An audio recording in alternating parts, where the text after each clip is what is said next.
Hello po mga mami. Month of July na naman po mga mami. Pasukan na naman po ang ating mga anak. Alam ko po lahat po tayong mga mami ay nag-isip kung saan na naman tayo kukuha ng pangbili nila ng gamit. Yan po mga mami. Kunti lang pong binili ko para sa aking mga anak. Dahil kulang po sa budget mga mami. Yan po, isang lapis nga lang po binili ko. So, Crayola at yan, pangkasar. Yan po, may pangdikit na rin po mga mami. Tsaka po, papel.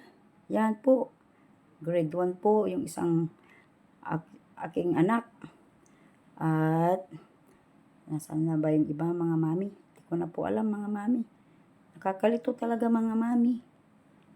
Kunti lang yan po, kaso lang. Nakakalito. Nawawala po yung isip ko. Dahil po hindi na ko na naman alam ang gagawin ko at saan na naman ako kukuha ng pangkuhan. Yan po yung mga iba-ibang gamit din po nila na kailangan po nila sa school mga mami. Yan po. Oh. Hindi ko na po alam kung ano po yung lahat. Yan. May dalawang notebook. Dahil konti lang po ang budget mga mami, kaya lang po ang nabili ko. Hindi ko na naman po alam kung saan na naman ako kukuha mga mami. Kung saan ako uutang, kay Asa ba o kay card. O dyan sa 5-6 sa mga bayan mga mami. Basta okay lang yan mga mami. Hanggang kaya natin. Importante, makaraos tayo araw-araw. Mga mami. Ayan po mga mami oh. Yung grade 4 ko po. Yan, dalawa lang nga po yan mga mami. Isang papel. Yan, dalawa lang po yan talaga mga mami. Grade 4. So, ganyan lang talaga mga buhay natin mga mami. Yan po. Oh, dalawa lang po talaga mga gamit nila mga mami. Pag mayroon, bibili na naman ako. Unti-unti lang mga mami.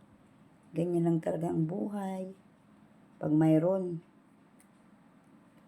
yan lang po ang mga pinagbibili ko sa aking mga anak. Kaya po mga mami, tiyaga-tiyaga lang din po. Yan po. Oh. Yan po pang dikit. Ballpen. Meron pong ibang ballpen. Marami pa yan yata. Ballpen mga mami. May red, may black, may blue. Yan mga mami. Oh. Lagay ko rin po sa isang bag ng aking anak. Yan po. Kaya, alam ko po, lahat po tayo mga mami, namang problema ngayong buwan. So, okay lang yan, basta importante. May kasamang lakas ng loob at tibay ng paninindigan para sa ating mga pamilya. Yan po. Tago ko po yung iba kasi po baka hindi po nila magamit yung iba. Kaya yan po oh, may dumaan mami. Sensya na kayo doon. Yan po dyan. Okay, pagod na ako mga mami. Nangangawit na ang aking mga tuhod. Yan. Kaya itago po natin yung ibang papel. Iba yung iba, sinubrang ko nang bumili para hindi na ako bumili another day. Kasi baka mawalan ako ng pambili ng lapis. Hindi ko na alam kung saan ako uutang yan mga mami. Yan, dito ko na ilalagay mga mami yung iba. Para madali pong buksan ng mga bata. Ano pa? Nako, paulit-ulit mga mami. Tinatawag ko po ang aking apo para alam ko po yung, sasabihin ko po yung kanyang gagawin para alam po niya yung mga gamit po niya. Yan, pinakita ko na po yung mga pangdikit. Yan. Ang kulit mga mami yung aking apo.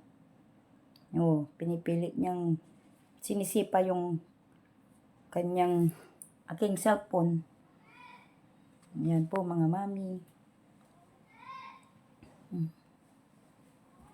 Ang bigat-bigat nito, mami. Pero, kaya niya. O, to. Kala mo kung ganda nung paa niya.